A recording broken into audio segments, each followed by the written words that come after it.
90% 95% মুসলমানের দেশ এই বাংলাদেশ।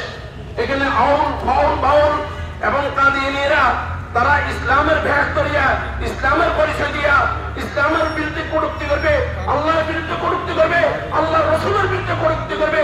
আমরা জীবিত থাকতে এই ধরনের তাদেরকে এই দুঃসাহসিকতা দিতে পারি না। এই জন্য আমরা আমার হেফাজত ইসলাম বাংলাদেশের পক্ষ থেকে উদারত আহ্বান থাকবে যে এটা শুধু আলেম ওলামা, ছাত্র শিক্ষক এবং হাফেজ আলেমদের কাজ না, এটা সমস্ত মুসলমান লা ইলাহা ইল্লাল্লাহ মুহাম্মাদুর রাসূলুল্লাহ যারা স্বীকার করে তাদের সকলের কাজ আমাদের সাথে একত্রবদ্ধ হওয়া এবং এই প্রতিবাদ করা। সরকারকে দাবি জানাবো এই যে বাউল যে এই অমুসলিম এই কাফের মুসলমানের পরিচয় যেরকম কাদিয়ানীরা মুসলমানের পরিচয় দেয় অথচ ওরা মুসলমান না, এভাবে যারা গিয়েছে বাউল আছে, বাউলদের অনুসারী আছে, এরাও মুসলমান না অথচ মুসলমানের পরিচয় দেয়। এটা হিন্দু বৌদ্ধ খ্রিস্টান এরা এদেশে থাকবে, এদের পরিচয় দিয়ে থাকবে।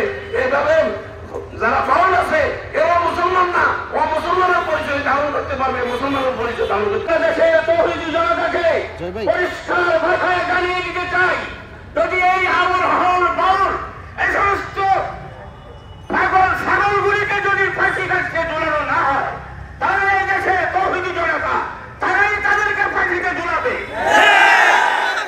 এদের পক্ষে যারা এদের পক্ষ নিবে, এদের পক্ষে এই দেশের তৌহিদি জনতা তাদের পক্ষে থাকবে। এরা দেশের নেতৃত্ব দেওয়ার যোগ্যতা হারিয়ে ফেলেছে। ঘোষণা করতে চাই এই সমস্ত আউল ফাউল বাউল এই সমস্ত ভণ্ড বাতিলদেরকে এদেশের মধ্যে উস্কানি দেওয়া হচ্ছে, উস্কানি দেওয়া হচ্ছে ওদেরকে।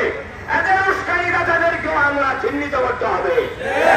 সবগুলিকে আমরা সত্য হস্তে শক্তি দিয়ে আমরা এদেরকে মোকাবেলা করব। আল্লাহ হাফেজ ও আখির।